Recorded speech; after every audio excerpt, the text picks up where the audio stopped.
You're lying in bed, eyes wide open, while your chest feels like it's being crushed by an invisible weight. The future feels like a storm you can't escape, and your mind is a loop of what-ifs. You've tried every breathing technique and every self-help hack. But what if the secret to silencing that inner chaos isn't just in your head, but in your soul? In the modern world, anxiety is often reduced to a chemical imbalance in the amygdala. We talk about cortisol, flight or flight responses, and neurons. While science explains the how of our fear, it often misses the why. We are living in an era of hyper-connectivity, but deep spiritual isolation, leaving our hearts constantly on edge. But the Quran offers a different perspective. It treats the heart not just as a pump, but as the seat of consciousness. It identifies a state of peace called sakina, a divine tranquility that can descend even in the middle of a battlefield. Let's explore the spiritual anatomy of anxiety and the divine prescriptions for a restless mind. The first pillar of Quranic psychology is the concept of itminan, the true satisfaction of the heart. Most people seek peace in external factors like money, status, or health. But the Quran points to a biological and spiritual reality. The heart was designed to synchronize with its creator. Those who have believed and whose hearts are assured by the remembrance of Allah. Unquestionably, by the remembrance of Allah, hearts are assured. Linguistically, Dhikr isn't just repetitive chanting. It means remembrance. From a neuroscience view, this acts as a cognitive reframing. By shifting your focus from the problem to the infinite power of God, you deactivate the threat detection center of the brain. You are telling your nervous system, I am not alone and I am safe.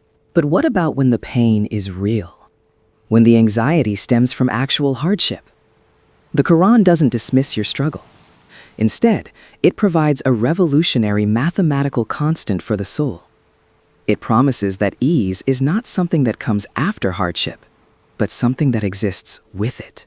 For indeed, with hardship will be ease. The Arabic word ma means simultaneous. This means the very moment a crisis hits, the tools to handle it are already present within the situation. Anxiety thrives when we focus only on the usr, or the difficulty. Resilience grows when we train our eyes to find the yusr, or the ease, hidden in plain sight. Yet, the Quran warns that fear is a natural part of the human experience. It is a biological test. Anxiety often stems from the fear of loss of wealth, health, or loved ones.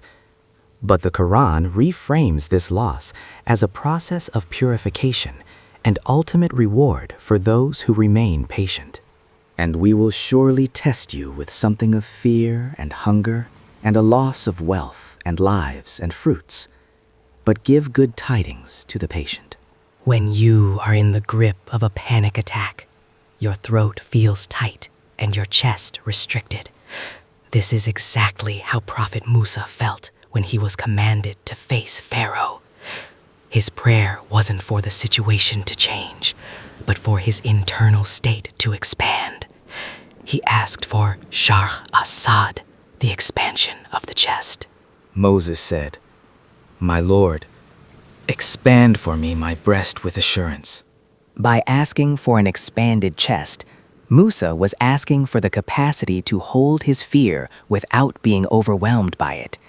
In psychology, we call this increasing your window of tolerance. The Quran gives us the words to pray for a nervous system that can withstand the weight of the world's challenges. There is also a physical dimension to peace. In the Battle of Badr, the believers were exhausted and terrified. The Quran describes a physiological miracle. A heavy sleep fell upon them and water descended from the sky. This was a literal reset for their nervous systems, washing away the whispers of Shaitan.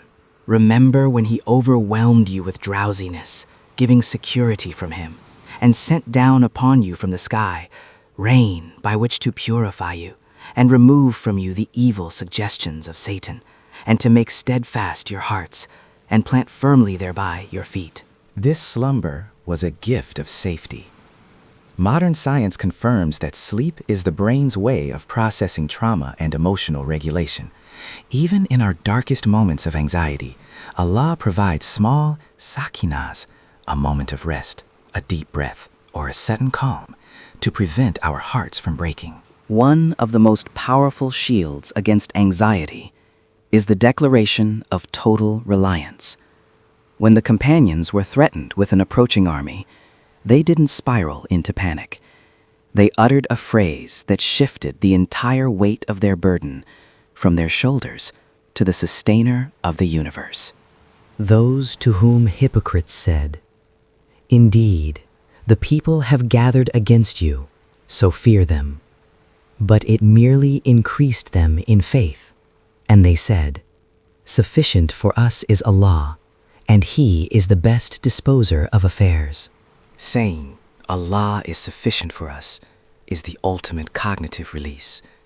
It is the realization that you are not the manager of the universe. When you accept that the outcome is in His hands, the pressure to control the uncontrollable vanishes. Your anxiety loses its fuel because you have surrendered the results. The Quran concludes its greatest chapter with a promise that serves as a safety net for the soul. It reminds us that our Creator knows our limits better than we do. You will never be given a psychological burden that you are not equipped to carry. Your anxiety is not a sign of failure. It is a signal to return. Allah does not charge a soul except with that within its capacity. It will have the consequence of what good it has gained, and it will bear the consequence of what evil it has earned. Our Lord, do not impose blame upon us if we have forgotten or erred. Our Lord, and lay not upon us a burden like that which you laid upon those before us. Our Lord, and burden us not with that which we have no ability to bear. And pardon us, and forgive us, and have mercy upon us. You are our protector, so give us victory over the disbelieving people. Healing from anxiety is a journey of both science and spirit. While we utilize the medicine and therapy Allah has provided through human knowledge, we must also nourish the heart with the sakina only He can provide. Your brain can be rewired, and your soul can be restored.